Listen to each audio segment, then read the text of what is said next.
All right, so today we're diving into something that might make you squirm a little bit in your seat.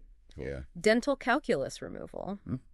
We've got some pretty interesting sources for this deep dive. Oh, cool. Excerpts from a dental study guide, which includes like a glossary of terms, and a transcript from a Japanese YouTube video Well, by a dentist who is very passionate about this topic, to say the least. interesting. And you might be surprised to learn that what dentists tell us about this very routine procedure Yeah. and what we as patients actually experience don't always line up. Right. So we're going to unpack all of that and figure out what it means for you. It is a bit of a mystery, isn't it? It really is. The dentist says this is good for you, and then afterward your mouth feels not so good. Exactly. Like, why is that? It's like, wait, my teeth feel worse after cleaning? Yeah. I came here for clean teeth, not sensitive teeth. Yeah. I think we've all had that thought. I think we all have at some point, yeah. The problem is with calculus, we can't actually see what the dentist is removing. Right. And we can't always feel it either. Right. It builds up so slowly. Yeah. And sometimes it's hidden below the gum line. Right. So you don't even know it's there till they start scraping it away. Okay, so that brings us to those weird sensations we get after a cleaning. Yeah. Like suddenly your teeth feel thinner. Right. Gums seem to have vanished. Yeah. And every sip of cold water is like Oh, yeah. just sending these... Zings through your teeth. Right, and the dentist is always like, don't worry, the procedure doesn't shave down your teeth. You're just feeling the true state of your teeth and gums now that the calculus is gone. Right. And the sensitivity is temporary. But it's hard to shake that feeling that something is off. Yeah. So to really understand why this happens, we need to understand what calculus is Yeah. and how it affects our mouths. Right. So this is where that YouTube video comes in handy. The dentist in the video actually uses a model to show just how much space that hidden calculus takes up. Oh, wow. And he uses these really interesting Japanese terms for the two types of calculus. Cool. So the first one is ekuru, which is anjuseki, Okay. and it means raging firestone. Wow. And that's the one above the gum line. Okay. And then there's the sneaky one that hides below the gums. Yeah. And that one is akaseki, Oh. which is enkaseki, and it means saltstone. Oh, so interesting. I know. The names. It just sounds so much more intense. Yeah, way more intense. But looking at the model in the video, I get why he uses such dramatic terms. Yeah. That stuff is no joke. No. It really is like a thick layer of stone Yeah. coating your teeth. Yeah. So no wonder it feels so different when it's gone. Exactly. Think of it this way. Like you're wearing a thick winter coat all winter. Oh, okay. You get used to the weight and the warmth, and then spring comes and you finally take it off. You suddenly feel lighter, but also a little exposed. Yeah. Maybe even chilly. Right. That's kind of what happens when you remove calculus, your teeth. And gums are suddenly exposed to sensations they haven't felt in a while. I like that analogy. Yeah. Okay, so let's talk about that shaving feeling. Yeah. The study guide mentions something called the enamel cementum junction, Uh-huh. which sounds very technical. It does, yeah. What is that? It's the fancy term for where the hard enamel of your tooth meets the softer cementum on the root. Okay. You can think of it like the border between a paved sidewalk and a dirt path. I see. The enamel is incredibly strong. Okay. Cleaning instruments don't damage it, Mm-hmm. but they can remove the calculus that is built up around that junction. Right. And then suddenly you're feeling that softer root surface. So is that why our teeth feel thinner? That's part of it, yeah. Because we're feeling that exposed root surface for the first time in who knows how long. Right. But also remember that model with all that calculus. Well, imagine that calculus is actually like a filler, Oh, literally filling in spaces around your teeth. interesting. So when you remove it, Yeah. you're taking away that filler Okay. and you're revealing the true contours of your teeth. That makes sense. Yeah. But what about those like notches or divots that people sometimes feel after a cleaning? Yeah. The study guide calls them a wedge-shaped defect. Oh, yeah. Are those created by the cleaning? Those are usually caused by things like bruxism, which is just a fancy word for teeth grinding. Oh, okay. Yeah, when you grind your teeth, it creates these little notches near the gum line. Uh-huh. And the tricky thing is calculus can actually build up in those notches Oh. and sort of hide them. So you don't even know they're there. Yeah, you might not even know they're there until the cleaning removes the calculus and suddenly, bam, you've got this sensitive little groove exposed. So it's not that the cleaning created the problem. Right. It just revealed a problem that was already there. Exactly. And because those wedge-shaped defects often occur near the gum line, Yeah. they can be extra sensitive. Yeah. because that area is closer to the nerve of the tooth. Okay, so when we feel that sensitivity after a cleaning, it's often because we're feeling these exposed areas Uh-huh. that were previously covered and protected by that layer of calculus. Exactly. It's not that the cleaning is damaging your teeth or your gums. Right. It's just revealing the underlying conditions Right. that were masked by the calculus buildup. Okay, I'm starting to get the full picture here. Good. But what about the whole receding gums thing? Right. That's a big one that freaks people out. It does. The YouTube video has some really interesting before and after photos that kind of illustrate this. Yeah, this is where the visual element is so important. Right. Calculus can cause your gums to become inflamed and swollen. Yeah. And when you remove the calculus, the inflammation goes down and the gums shrink back to their normal size. But visually, it looks like you've lost gum tissue. Exactly. Right. It's an optical illusion. You haven't actually lost any gum tissue, Hmm. but the change in size can be dramatic, especially if you had a lot of inflammation. It's like letting the air out of a balloon. Perfect analogy. The balloon itself hasn't changed. It's just smaller because there's less air inside. That's a great way to put it. Okay, so we've covered the shaving myth, Yeah. the wedge-shaped defects, Uh-huh. and the receding gums illusion. Right. And all of these things can contribute to that weird sensitive feeling we get after a cleaning. Mhm. But the big question is, why go through all this? Right. If it's going to be so uncomfortable. Yeah. What's the point of removing calculus? Good question. If it's just going to make our mouths feel weird. That's where the long-term consequences of leaving calculus untreated come into play. And trust me, they are not pretty. Our YouTube dentist uses some pretty strong language when he talks about this. Really? He calls it a major problem. Major problem. Major problem. Like worse than sensitive teeth for a few days. Oh, yeah. Way worse. Remember, calculus is essentially a bacterial fortress. Oh. Those hard deposits are teeming with bacteria that can wreak havoc on your oral health. Okay, now things are getting serious. Yeah. So is gingivitis what happens when we don't remove the calculus? Exactly. And it's more common than you might think. All right, I think we need to pause here for a moment and take a breath. Okay. We've covered a lot of ground already. We have. And I think it's important for our listeners to process what we've learned so far. Yeah, good idea. We've talked about why our mouths feel so different after a cleaning. Mm-hmm. And it all comes down to this hidden culprit called calculus. Right. And while removing it can lead to some temporary discomfort. Yeah. It's important to remember that those sensations are often a sign that your mouth is actually healing. Yeah, like taking off a bandage after a cut. Right. Might sting a little bit, Yeah. but it's a necessary step in the healing process. So we've addressed the immediate aftermath of calculus removal. Yeah. But what about the long-term consequences of leaving it untreated? Yeah. That's where things get really interesting and maybe a little scary. Right, we've only just scratched the surface here. Okay. Stay tuned, because in the next part, we'll delve into the world of gingivitis and periodontal disease. Yeah. And trust me, you won't want to miss this. Buckle up, everybody. It's going to be a wild ride. It is.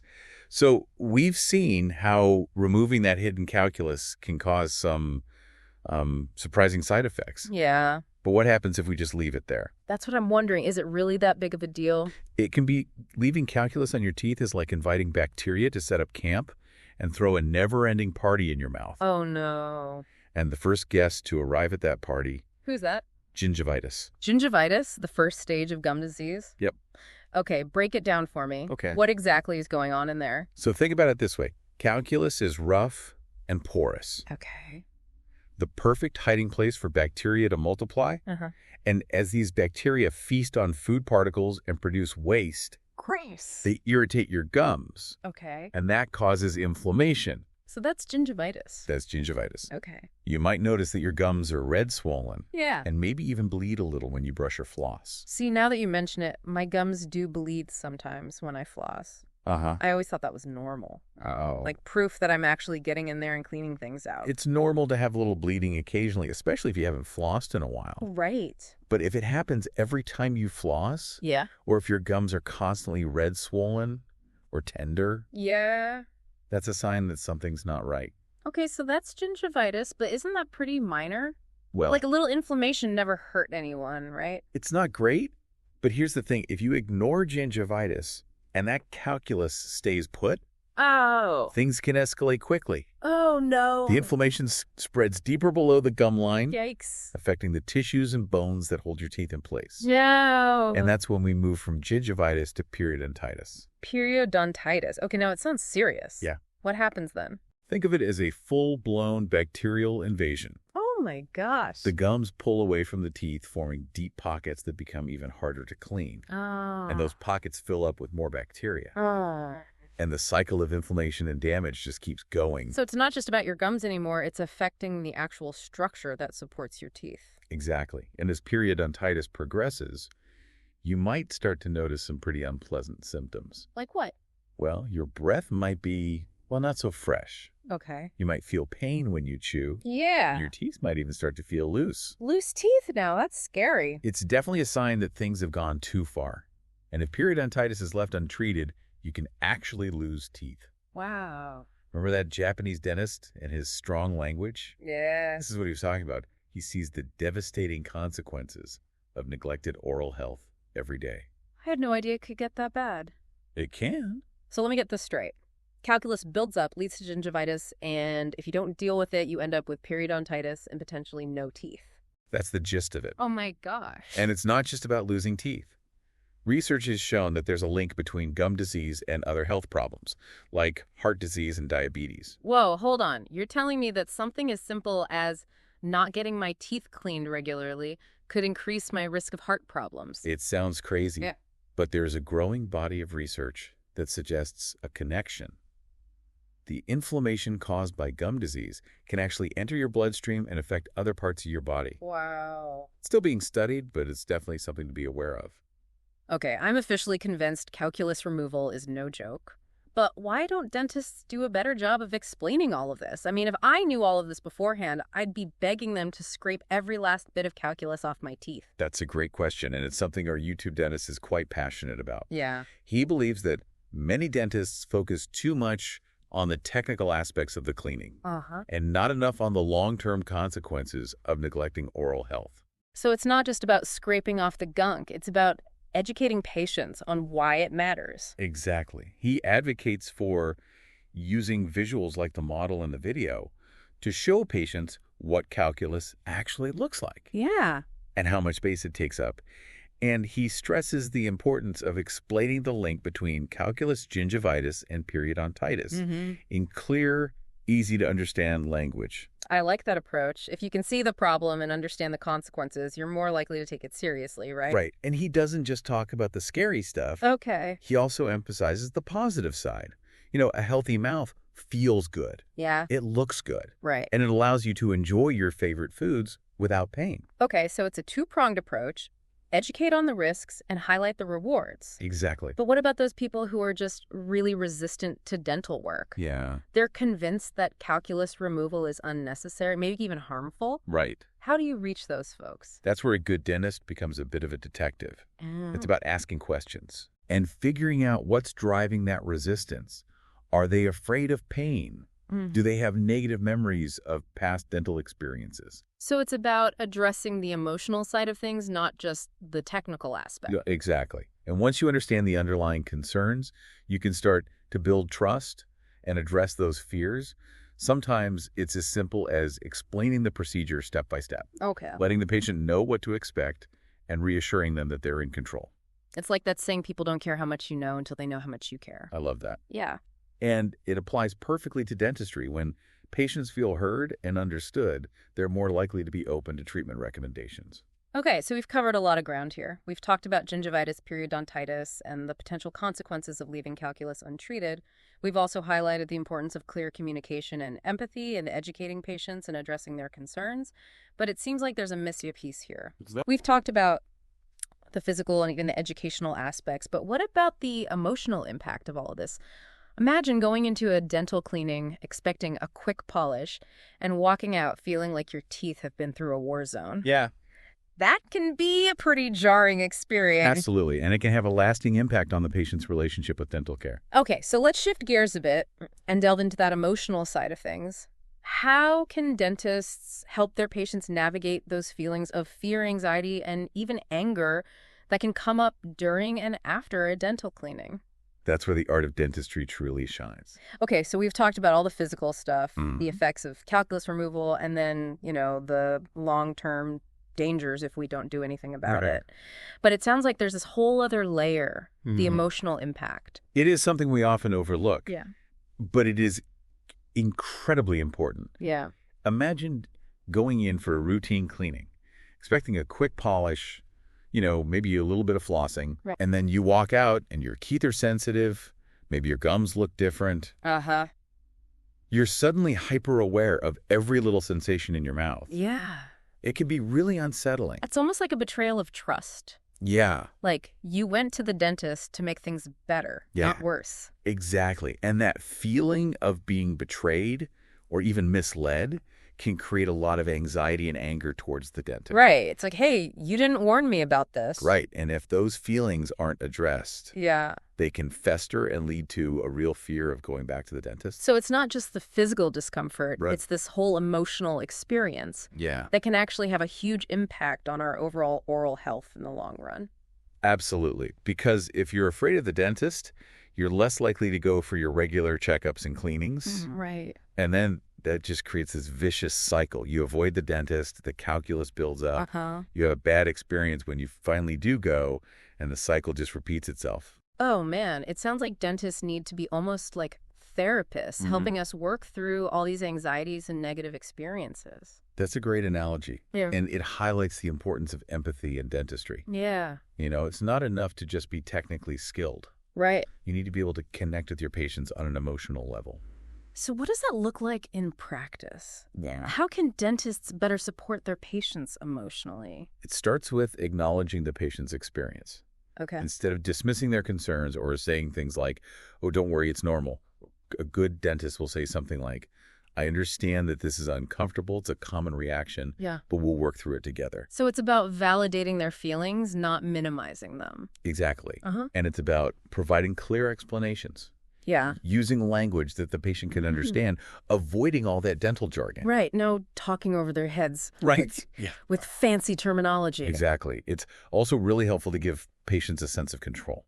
For example, letting them know they can signal if they need a break or if the sensitivity becomes too intense. So it's about making them an active participant in the process.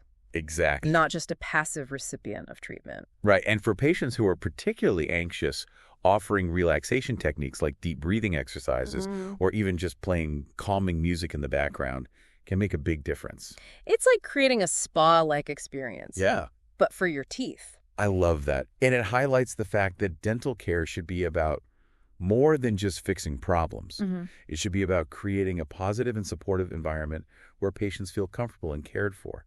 So it's not just about clean teeth. Right. It's about this healthy relationship Yeah. with your dentist and with your own oral health. Precisely. And the benefits go beyond just the patient's emotional well-being. Yeah. When patients feel comfortable and trust their dentist, they're more likely to be compliant with their oral hygiene recommendations and to come back for regular checkups. So it's a win-win. Isn't it? Happy patients. Yeah. Healthier mouth. Exactly. And ultimately, that's what it's all about. Okay, so let's bring it all home. Okay. We started this deep dive, kind of exploring the disconnect between what dentists tell us about calculus removal and what we actually experience as patients. And we uncovered some of those surprising side effects, like the shaving myth, the receding gums illusion, and the sensitivity from those exposed root surfaces. And we learned that those sensations are often signs of healing, not damage. Right. And we also dove deep into the world of gingivitis and periodontitis, highlighting the very real dangers of leaving that calculus untreated. Very real. And then we talked about the importance of communication, empathy, and creating a positive emotional experience for patients. It's all connected. It really is. And it's clear that dental care is about so much more than just, scraping off plaque and calculus. Way more. It's about understanding this complex interplay Yeah. between our physical, our emotional, and even our psychological well-being. Absolutely. And it's about recognizing that a little discomfort, both physical and emotional, can sometimes be a sign that we're on the path to a healthier, happier smile. I like that.